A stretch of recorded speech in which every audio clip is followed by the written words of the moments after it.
longer you pray in tongues, you enter a realm of rest, where all the noises in your mind have ceased. Now there is quietness of the soul. Now that's where you are taking off, you have entered the spirit world. The reason many people have not benefited with tongues is they just speak in tongues a little bit and they stop while the noise is still going on. That's why they can't hear God. But if you allow the noise to still, so when you're praying in tongues, don't go for hours. Watch when the noise ceases.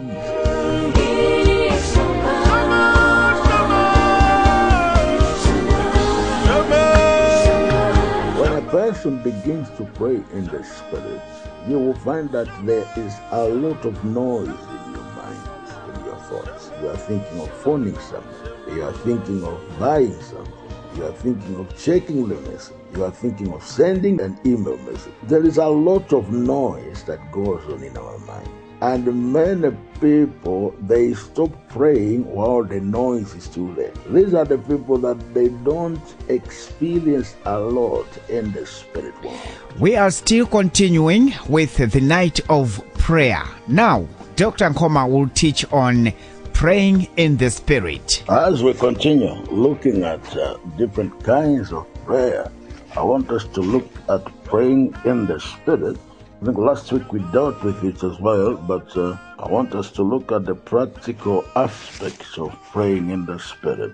Praying in the Spirit is one of the greatest gifts that God has given to a believer. And unfortunately, we don't maximize the gifts, I would put it that way. So I'll straight away go to 1 Corinthians 14, verse 14 to 15. It says, "For if I pray in an unknown tongue, my spirit prays, but my understanding is unfruitful." Verse 15. "What then? I will pray with the Spirit, and I will pray with understanding." What I want us to see there is that it says, "I will pray," which means it's your decision to do it. I will pray. It's your decision. So we need to learn to decide to pray. I will pray. I can decide to pray in tongues. I can decide to pray with understanding. Father, I thank you. I worship you. You are a great God. You see, so if you see yourself not praying in tongues a lot, it's because you have decided not to. You have decided not to.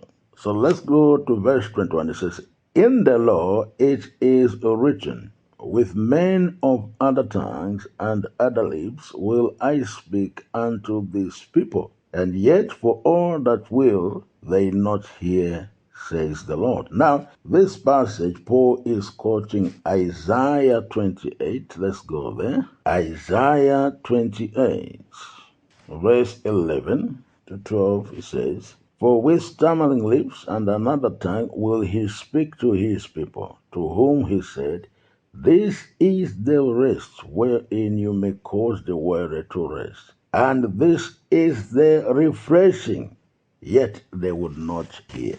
You see? So we said already, I think it was last week, that stammering lips might be the beginning of our speaking in tongues. But if after years we are still just praying stammering lips, it shows you are failing to let go. You are refusing to yield more and more to what the Spirit is giving you. Because what stammering lips is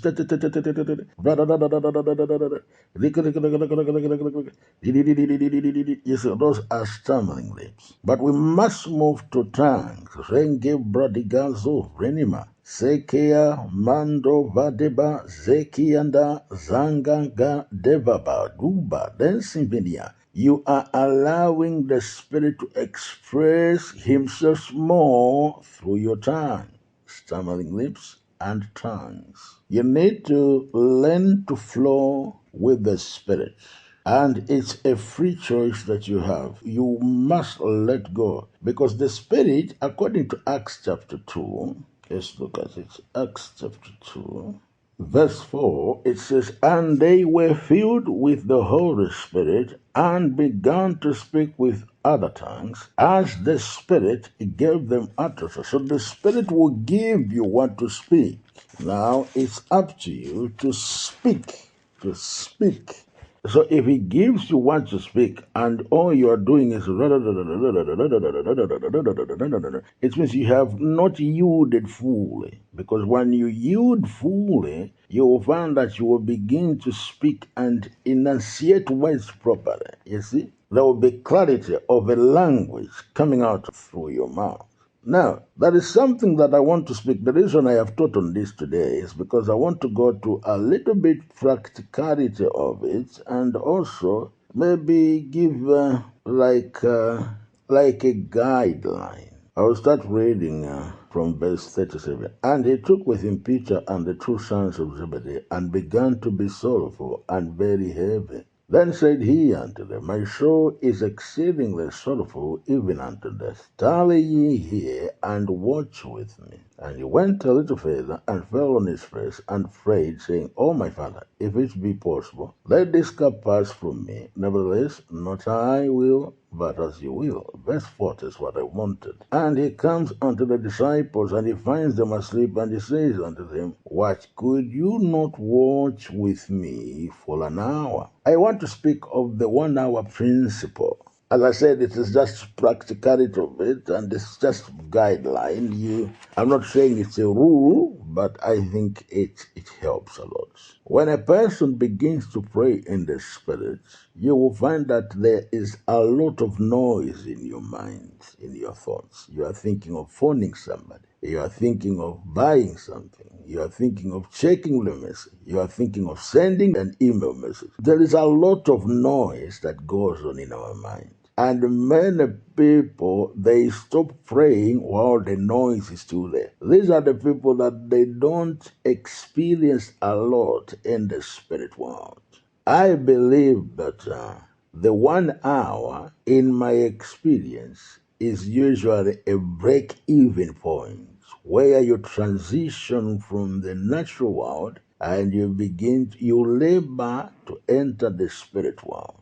There are some people who have broken through already. Let's say you are from 40 days fasting where you isolated yourself. You find that the first 5 minutes you have already gone. But we're speaking of a normal person. You have been busy all day doing all things. I believe 1 hour is a very crucial time of break even. You know what we mean by break even, yeah? This is where now you can begin to speak of profits. And unfortunately, many believers, they stop at break even. Look at what it says in Isaiah, because this is where I'm coming from. Isaiah 28, verse 12, it says, "To whom he said, This is the rest, where you may cause the weary to rest." So you find that usually when you're speaking in tongues, you are still anxious of this. You want to phone that person. You want to speak to that. There is so many things happening in your mind. It means you are still worrying. You see? You are still anxious. You haven't entered your rest. I believe that the longer you pray in tongues, you enter a realm of rest where all the noises in your mind have ceased. Now there is quietness of the soul. Now that's where you are taking off, you have entered the spirit world. The reason many people have not benefited with tongues is they just speak in tongues a little bit and they stop while the noise is still going on. That's why they can't hear God. But if you allow the noise to still, when you're praying in tongues, don't go for hours. Watch when the noise ceases. And when the noise ceases, you will see, it says here, two things. It says, "This is the rest wherein you may cause the weary to rest. And this is the refreshing." The refreshing. Now, let's study this word refreshing because that's what I'm interested in. The word refreshing is, the word refreshing is a Hebrew word mageh. Mageh. Now, the word mageh comes from the root word raga. Raga. Now, this word, it means to settle from a storm. To settle from a storm. So I don't know how to put it, for you to begin to experience the spirit world, it begins when the tongues have brought you to a place of settling. From every storm you have in your life, you enter into rest. It also speaks of like when a person is, more especially a baby. This is a very good example. Some of us have had babies, and you find that you want the baby to sleep, but the baby is so anxious, agitated, he's standing up, he's doing all sorts of things. Then you are pretending to sleep, then you go and peep, you find that he's still awake. So you know that there is a lot of agitation. Then the baby sleeps, closes his eyes, then you know that he has entered rest. Now, the same word to close his eyes is this word, raga, entering rest. So when we are speaking in tongues, we must speak in tongues until we enter rest. We don't have to use time. Time is just a guidance. But the question is, did you enter rest?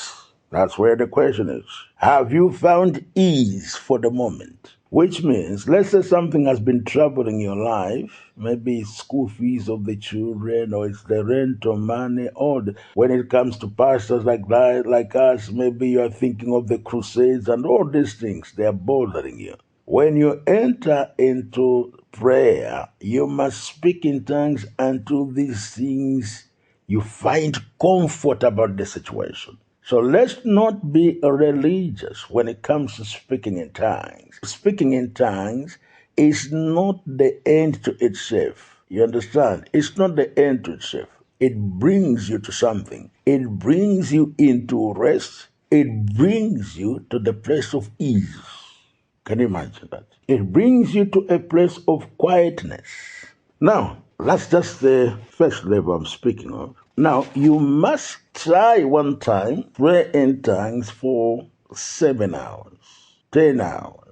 You will be shocked that now the spirit world that you have just been reading about becomes a reality to you. I remember I spoke in tongues for 72 hours. I'll never forget. I would sleep, of course, maybe 3 hours, doze off, and then continue. What happened to me there is just something else, something else, something else. When the spirit world and the natural world, I could see it at the same time. You would think actually you have gone mad. Because when a person is passing by, you also see even demons or angels that are around him. It's very interesting world. I wouldn't say interesting world. It's a very complicated world. You'd see demons in cars. It's just something else. But why? You break through the natural, you enter the... That's why I've called it praying in the spirit.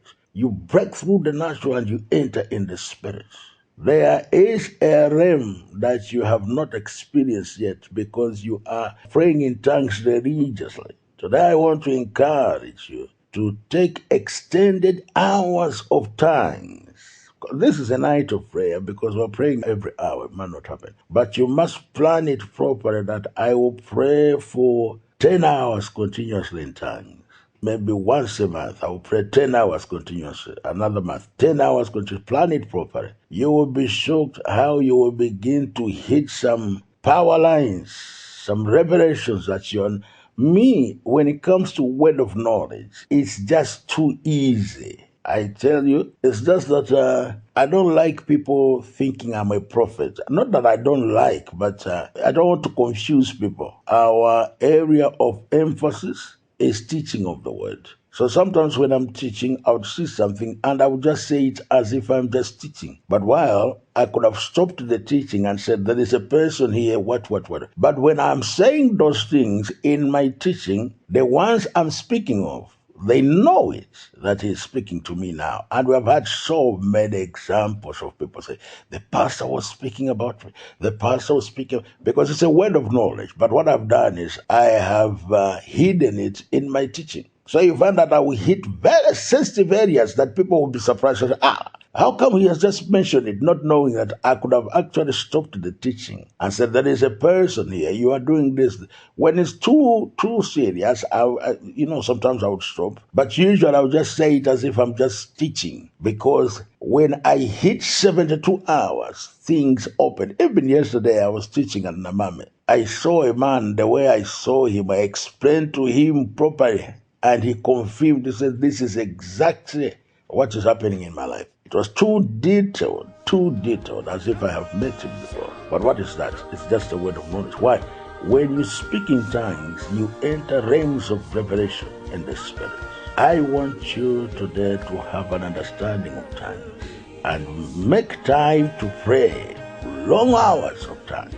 And you will see how the spirit world will open to you. Reverend Dr. Clement Nkoma teaching on praying in the Spirit.